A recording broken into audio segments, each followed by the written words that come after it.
అభిమాన నాయకులకు నటులకు ఆలయం కట్టడం చూశాం, దేవుడికి గుడి కట్టడం చూశాం, కానీ పూజారికి గుడి కట్టడం ఎక్కడైనా చూసారా?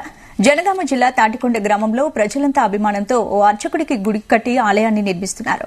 సౌమిత్రి శ్రీ రంగాచార్యులు గ్రామంలోని సీతా రామచంద్ర స్వామి ఆలయంలో కొన్నేళ్లుగా పూజలు నిర్వహించారు. ఆయుర్వేద వైద్యుడిగా కూడా విశేష సేవలు అందించారు. గతేడాది ఆయన కన్నుమూశారు. ఆయనపై అభిమానంతో గ్రామస్తుల సహకారంతో గుడి నిర్మాణం చేపట్టారు. అర్చకుడికి గుడిపై మరింత సమాచారం మా వరంగల్ ప్రతినిధి శ్రీకాంత్ అందిస్తారు. ఈ గ్రామంలో అర్చకుడిగా ఆయుర్వేద వైద్యుడిగా విశేష సేవలు అందించినందుకు గాను వారి కుమారులు అదేవిధంగా గ్రామస్తుల సహకారంతో ఒక గుడినే నిర్మించాలని చెప్పొచ్చు. ఒక అర్చకుడిగా ఉన్నటువంటి మనిషికి చనిపోయిన తర్వాత అతనికైతే గుడి కట్టించినటువంటి సంఘటన అయితే జనగామ జిల్లా స్టేషన్ గన్పూర్ తాటికొండ గ్రామంలో చోటు చేసుకుంది. ఇతను ఎందుకు గుడి కట్టాల్సి వచ్చింది, మీరు ఎలాంటి సేవలు చేస్తారో తెలుసుకునే ప్రయత్నం చేద్దాం. వారితో పాటు వారి కుమారులు ఉన్నారు, వారిని అడిగి తెలుసుకుందాం. రామాచార్యులు, మీరు చెప్పండి, గుడి నిర్మించాలని చెప్పి ఎందుకు ఆలోచన వచ్చింది? మా నాన్నగారు దాదాపుగా 52 సంవత్సరాలు రామచంద్ర స్వామి వారికి అర్చన చేశారు. ఊర్లో కూడా ఎంతో పేరు సంపాదించుకున్నారు. ఇటు ఆయుర్వేద వైద్యుడిగా, తర్వాత ఎంతో మంది దాదాపుగా ఒక 4000 డెలివరీలు చేసేవారు. ఒకప్పుడు చాలా అట్లా వైద్యం చేసేవాడు, తర్వాత పురోహితం చేసేవారు, అర్చకత్వం చేసేవారు.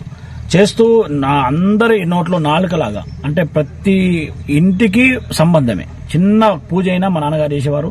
అట్లా 52 సంవత్సరాలు ఎన్నో బయటికి వెళ్లే కష్టాలు వచ్చినా గానీ పోకుండా మా ఊరు, మా రాముడు, మా ప్రజలు అనుకుంటూ ఇక్కడే ఉన్నారనమాట.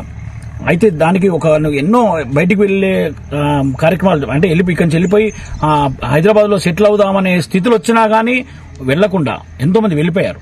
కానీ అట్లా వెళ్లకుండా వచ్చి మళ్ళీ ఇక్కడనే ఉండి మన దేవస్థానం రాముడికి చూసుకుంటూ ఇక్కడ ఉండడం వల్ల ప్రజలు కూడా ఎంతో ప్రేమగా చూసుకునేవారు మా నాన్నగారిని. అలాగే మా నాన్నగారు ప్రజలను అంతా అలాగే చూసుకునేవారు. ఇద్దరికి సమానమైన ప్రేమలు ఉండేటివి అనమాట.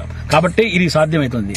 ఇంతవరకు మేము ఎక్కడ కూడా తెలుగు రాష్ట్రాలే కాదు, ఇండియాలోనే ఒక అర్చకునికి ఆలయం అనేది ఇంతవరకు వినలేదు. చాలా గ్రామ ప్రజలు ప్రోత్సాహంతో, అంటే వారు చెప్పిన సంకల్పం ఇది, గ్రామ ప్రజల సంకల్పంతోనే మేము ముందు పెడదాం. ఎప్పుడైనా ఇప్పుడు తండ్రి విగ్రహం పెట్టుకోవాలంటే ఎవరైనా పెట్టుకుంటారు. ఇప్పుడు ప్రతి ఏదో దాంట్లో ఎక్కడ పొలాలలో వాళ్ళలో పెట్టుకుంటున్నారు.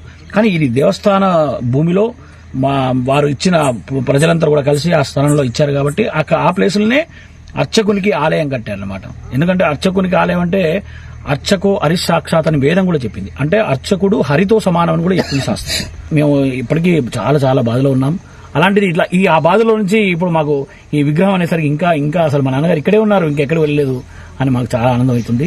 ఇంకా అసలు మాటలు రావడం లేదు కూడా ఈ పరిస్థితిలో, ఈ ఆనందంలో. ఎందుకంటే ఇది మొదటిది, ఇది ఇంకెక్కడ ఎవరికి జరగలేదు. అర్చకుడు కూడా అంటే మంచిగుంటే గుడి కూడా కడతారు ప్రజలు అని చెప్పడానికి కూడా ఇది ఒక నిదర్శనం. ప్రజలతో మంచిగుంటే, భక్తులతో మంచిగుంటే అర్చకునికి గుడి కడతారు అనేది మేము ఇది ఇక్కడ చూస్తున్నాం. మాకు కూడా నాన్నగారు ఎన్నో నేర్పించారు. వారి దారిలో నడవాలని మేము కూడా ప్రయత్నం చేస్తూనే ఉన్నాం. అంటే మనతో పాటు వారి మనవాడు ఉన్నాడు, ఇప్పుడు ప్రస్తుతానికి ఇక్కడ అర్చకుడిగా ఉన్నాడు. మీరు చెప్పండి, ప్రధానంగా ఇట్లా ఎలాంటి పూజా కార్యక్రమాలు చేస్తారు ఇక్కడ? ఎలాంటి అంటే రామచంద్ర స్వామి వారికి రోజు నిత్య ధూపదీప నైవేద్యాలు ఎలాగైతే జరిపిస్తామో ప్రతి నెల ఒకసారి ఇక్కడ మా తాతగారి దేవాలయంలో కూడా అలాంటి ధూపదీప నైవేద్య అర్చన కార్యక్రమాలే జరుగుతుంటాయండి.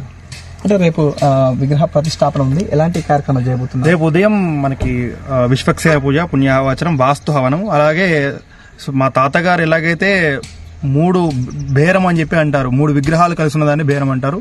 ఆ విగ్రహాన్ని మామూలుగా సాధారణంగా ఎవరు మోయలేరు, కానీ దాన్ని మా తాతగారు ఈ వయసులో కూడా దాన్ని ఒక్కరే తీసుకొచ్చేవారు. కానీ అలాగనే విగ్రహం కూడా అలాగే మన చేతిలో రాముల వారి విగ్రహాన్ని పట్టుకున్నట్టుగానే ప్రతిష్ఠింపజేస్తున్నాం మేము. ఆ చేతిలో ఉన్నటువంటి మూర్తులకే రేపు శాంతి కళ్యాణంలాగా జరిపిస్తున్నాం. శాంతి కళ్యాణము, ఆ తర్వాత విగ్రహ ఆవిష్కరణ కార్యక్రమం, తర్వాత గ్రామ ప్రజలందరికీ కూడా అన్నదాన కార్యక్రమం నిర్వర్తిస్తున్నాం.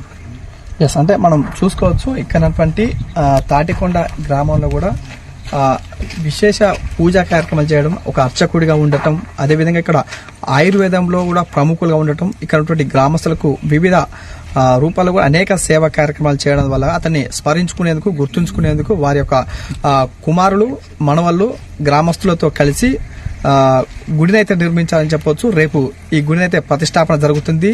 దీనికి అనేకమైన పూజా కార్యక్రమాలు అయితే జరుగుతాయని చెప్తున్నారు. ప్రతి నెల కూడా ఏదైతే ఉందో ఆలయంలో ఎలాంటి పూజా కార్యక్రమాలు నిర్వహిస్తారో అలాంటి పూజా కార్యక్రమాలు మాది ఇక్కడ నిర్వహిస్తామని చెప్తున్నటువంటి పరిస్థితి కనిపిస్తుంది.